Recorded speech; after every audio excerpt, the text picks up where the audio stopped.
Brian Bowersock, the Auto Man here. Today, we're talking about cooling systems on your vehicle and the importance of keeping them in good working order. There is a ton of items involved in a cooling system on a vehicle, for sure. Let's start with the most simple one, and that is the radiator. As you can see here, we have a radiator that is failing, fin rot, leaks. The plastic tanks on them often crack and start to fail. This radiator here actually failed when the top radiator hose connector cracked and broke away.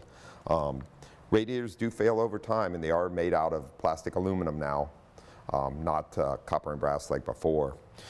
You need to keep a good eye on them, and the best way to keep a radiator in good working order is to keep the cooling system flushed out with the proper type of coolant in it, without question. Thermostats need to be replaced regularly when flushing out the cooling system.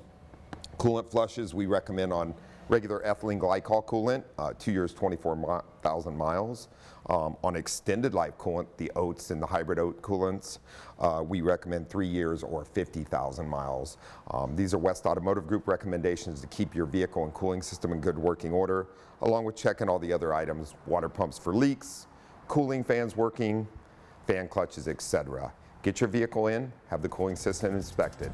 I'm Brian Bowersock. For the latest automotive news and helpful tips, join the Auto Man next Friday following News 8 at 7 a.m. and 7 p.m. on the CW San Diego.